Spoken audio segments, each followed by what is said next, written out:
Hello friends, আমি নীলা। তো ছাতা মাথা দিয়ে চলে যাচ্ছি বন্ধুর বাড়িতে নেমন্তন্ন, তাই প্রসাদ খেতে। তো প্রথমে মা দুর্গার মুখটা দেখে নিলাম আয়না দিয়ে।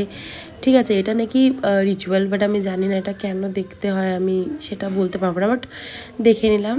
তো তারপরে ওরা চলে আসলো, ওদের জন্য ওয়েট করছিলাম কখন খাবো। তো ওরা আসা না অবধি, মানে পাখি আর ওর বয়ফ্রেন্ড আসা না অবধি আমরা খাচ্ছিলাম না, কারণ ওকে ছাড়া যদি আমি খেয়ে নিতাম আমাকে কেলে দিত। তো তারপরে দিয়ে দিল পোলাও, পনির, আলুর দম আর হচ্ছে চাটনি। মিষ্টিটা আমি ক্লিপ তুলতে ভুলে গেছি, মিষ্টি আবার পেটে চলে গেছে। তো তারপরে খেয়ে দিয়ে আবার সন্ধেবেলায় বেরিয়ে গেলাম, কারণ ভাসান ছিল, বিসর্জন ছিল, তাই জন্য। তো এই লুকটা কেমন লাগছে জানিও। দেন সবার সাথে ছবি তুলে নিলাম, ভাইদের সাথে, বুনুদের সাথে, সবার সাথে ছবি তুলে নিলাম।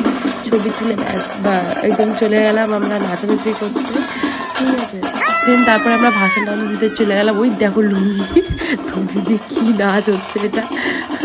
তো অনেকে তারপরে পায়ে ব্যথা করছিলো বলে ভ্যানে উঠে গেছিলো, কিন্তু আমরা হেঁটেই গেছিলাম পুরোটা।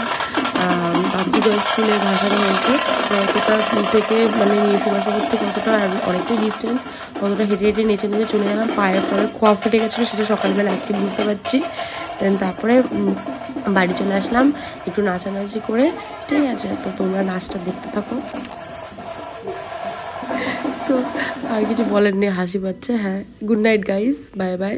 বিজয়া দশমী ভালো করে কাটাও, সবাইকে ভালোবাসা, আন্তরিক শুভেচ্ছা, অভিনন্দন।